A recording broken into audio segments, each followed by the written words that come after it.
Hello दोस्तों। आज हम निकले हैं केदारनाथ बद्रीनाथ यात्रा के लिए।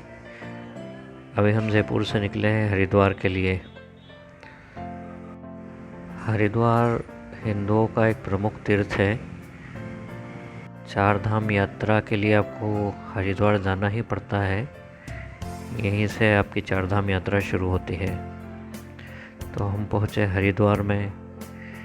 यहाँ हमने गंगा माँ के दर्शन किए, गंगा स्नान किया। फिर हम अगले दिन ऋषिकेश भी गए। हरिद्वार ऋषिकेश बिल्कुल पास पास में है। बहुत सुंदर जगह है दोनों।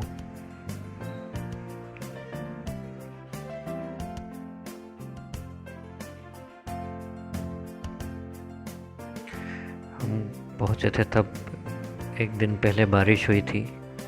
काफ़ी ज़्यादा पानी था गंगा नदी में। ऋषिकेश और हरिद्वार में भी घूमने के लिए बहुत सारी जगह है। ऋषिकेश में आप नीलकंठ महादेव मंदिर जा सकते हैं, रिवर राफ्टिंग कर सकते हैं, कैंपिंग कर सकते हैं। और ऋषिकेश से 22 किलोमीटर दूर वशिष्ठ गुफा है, वहाँ आप जा सकते हैं। वहाँ भी कई ऋषि संत आपको विश्राम करते हुए या ध्यान लगाते हुए दिखाई दे जाएंगे। और हरिद्वार में शाम को गंगा आरती में जाइए, बहुत आनंद मिलेगा आपको वहाँ पर। ऋषिकेश के आसपास आप देहरादून जा सकते हैं, मसूरी जा सकते हैं, 70-75 किलोमीटर दूर है वहाँ से। धनौल्टी जा सकते हैं। बहुत सारे टूरिस्ट प्लेसेस है जो आप घूम सकते हैं वहाँ पर। खैर, हमें तो केदारनाथ बद्रीनाथ की यात्रा पे जाना था। फिर हम वहाँ से निकल गए केदारनाथ के लिए। केदारनाथ बद्रीनाथ के रास्ते बहुत ख़तरनाक थे। कई जगह हमको लैंडस्लाइड मिले, जाम मिले, जगह जगह हमको रुकना पड़ा वहाँ पर।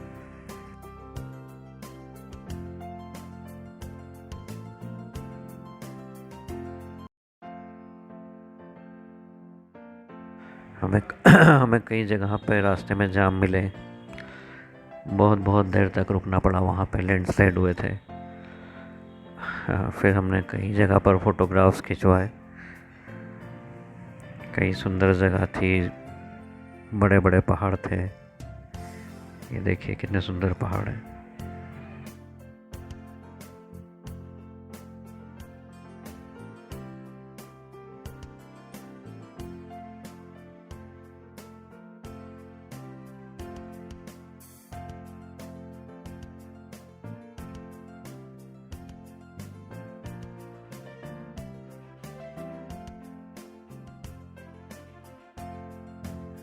रास्ते इतने खूबसूरत हैं, बड़े छोटे ऊंचे नीचे पहाड़, कल बहती नदियाँ,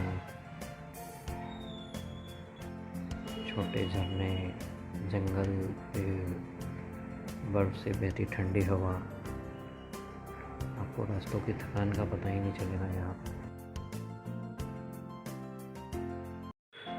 हम लोग जब गए थे उस समय कोविड चल रहा था। बहुत मुश्किल से परमिशन मिली थी हम लोगों को।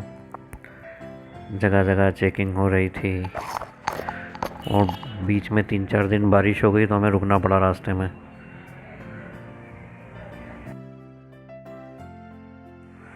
जिसके कारण फिर गंगोत्री यमुनोत्री हमारा छूट गया था, वहाँ नहीं जा पाए हम।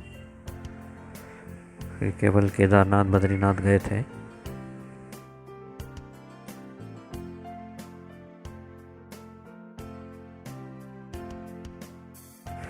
ये भागीरथी नदी है, बहुत खूबसूरत लगती है ये। शाम को हम सीतापुर पहुंच चुके थे।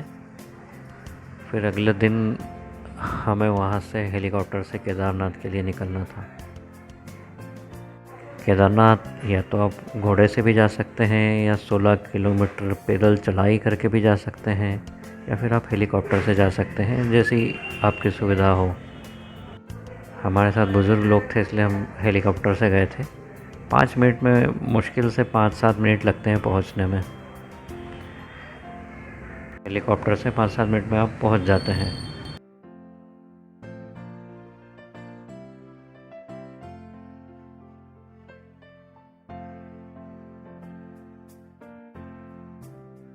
तो आइए आपको हेलीकॉप्टर से केदारनाथ का सफ़र दिखाते हैं।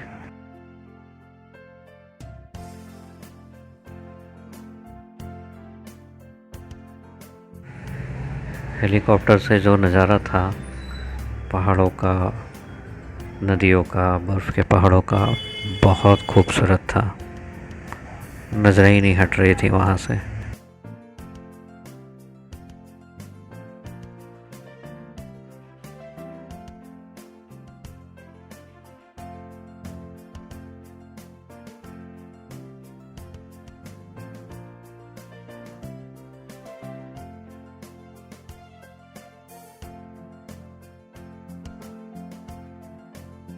कई बार ऐसा होता है कि फॉग आ जाता है, बादल नीचे आ जाते हैं और हेलीकॉप्टर की सेवाएं ये लोग बंद कर देते हैं।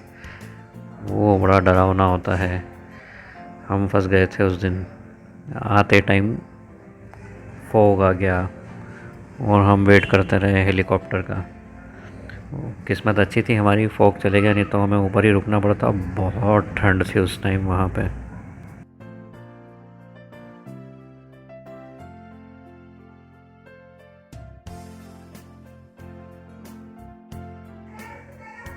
जब हम वहाँ पहुँचे हेलीकॉप्टर से, तो हमारी सफ़र की जितनी थकान थी वो वहाँ का नज़ारा देखकर सारी थकान उतर गई।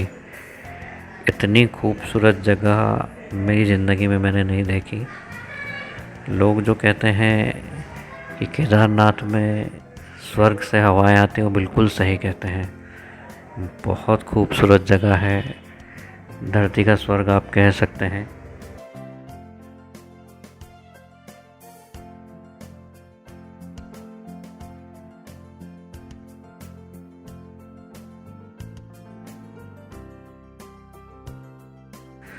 सभी तरफ बर्फ़ की पहाड़ियों से घिरा हुआ बीच में मंदिर है। बहुत खूबसूरत लगता है। ये देखिए, ये बर्फ़ के पहाड़।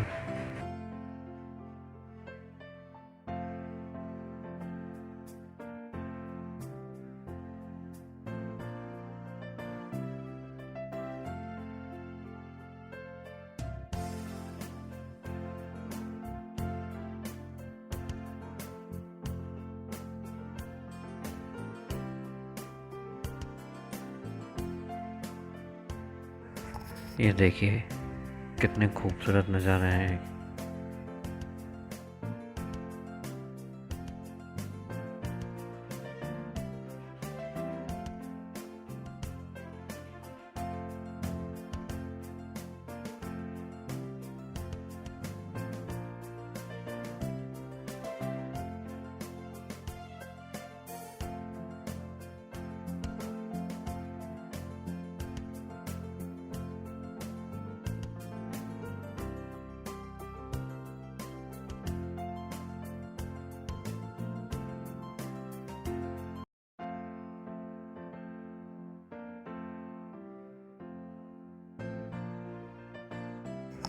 ये हम पहुंच चुके हैं केदारनाथ हेलीपैड पर। यहाँ से थोड़ी दूर पर है मंदिर। थोड़ा सा चलना पड़ता है, करीब आधा किलोमीटर। देखिए कितनी सुंदर जगह है।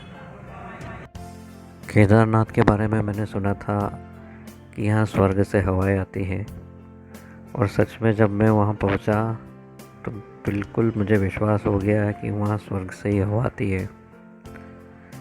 वहाँ की हवा ही अलग है।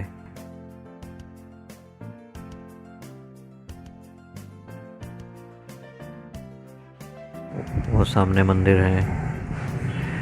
हम गए थे तब इतनी ज़्यादा भीड़ नहीं थी, 1-1.5 घंटे लाइन में लगना पड़ा था हमें।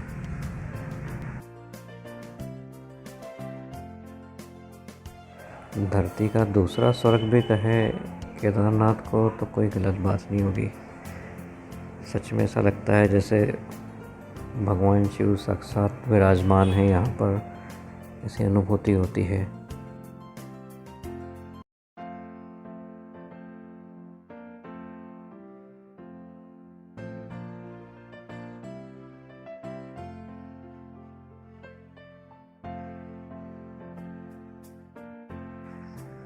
भीड़ कम होने के कारण बहुत अच्छे से दर्शन हुए हमारे।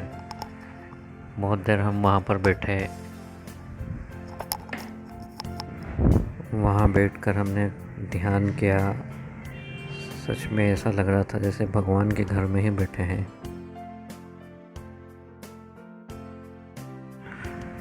ये वही पत्थर है जो केदारनाथ त्रासदी के समय जो है मंदिर के पीछे आकर खड़ा हो गया था। नेक्स्ट डे हम बद्रीनाथ के लिए निकल चुके थे। बद्रीनाथ के रास्ते भी बहुत ख़तरनाक थे।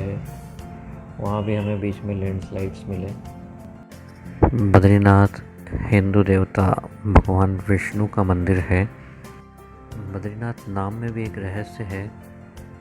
पुराणों के अनुसार जब भगवान विष्णु ध्यान में मग्न थे तब उनके ऊपर बर्फ़ गिरने लगी।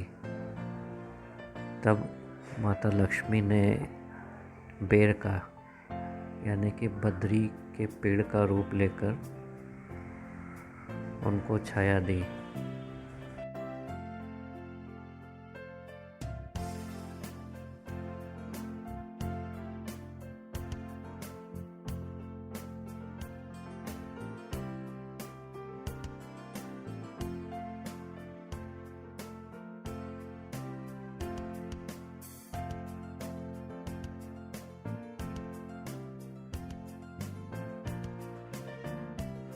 ये देखिए, ये लैंडस्लाइड हुआ था और जाम लग गया था यहाँ पे। यहाँ अक्सर ऐसे लैंडस्लाइड होते रहते हैं।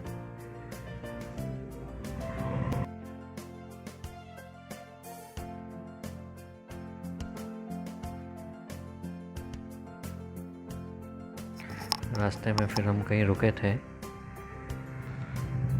वहाँ हमने थोड़ा आराम किया और फिर अगले दिन फिर निकले वहाँ से।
बद्रीनाथ भी उत्तराखंड के चमोली ज़िले में पड़ता है और ये हिंदुओं का एक मुख्य तीर्थ स्थान है।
रास्ते में बहुत सुंदर वाटरफॉल आया था।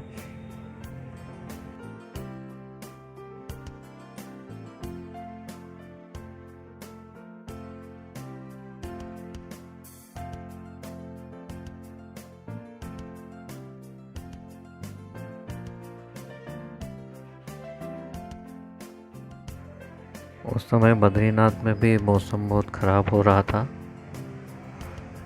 मौसम विभाग वहाँ भी अनाउंस कर रहा था कि यहाँ से जल्दी निकलो आप लोग।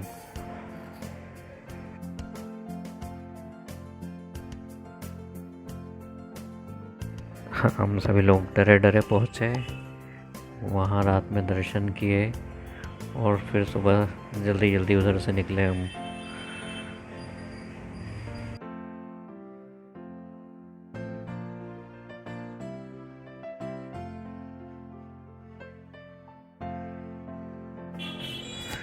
ये हम पहुंच चुके थे भारत के सबसे आखिरी गांव में, जिसका नाम है माणा।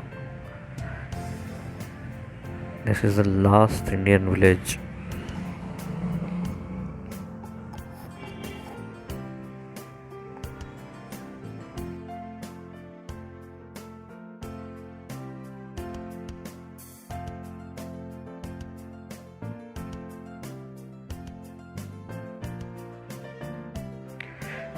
बहुत सुंदर सा छोटा सा गांव है ये।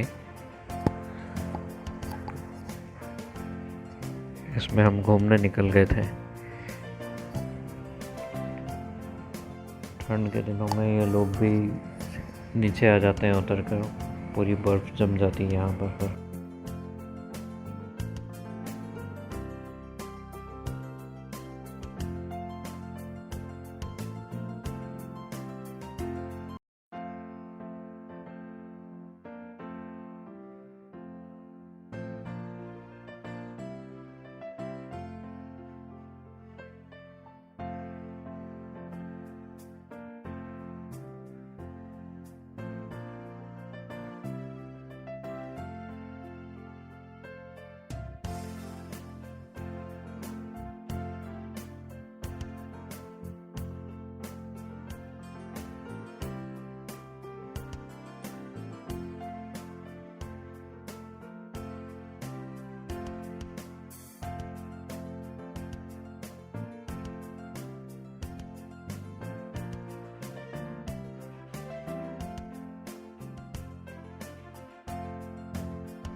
ये है लास्ट इंडियन विलेज माणा गाँव।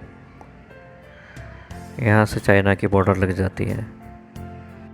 फिर यहाँ से हम शाम को पहुँचे बद्रीधाम, बद्रीनाथ मंदिर। वहाँ हमने भगवान बद्री विशाल के दर्शन किए। थोड़ा सा लोकल मार्केट घूमे रात में।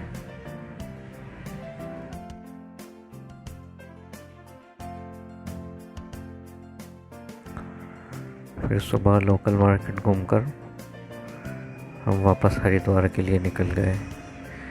ये था हमारा बद्रीनाथ केदारनाथ यात्रा।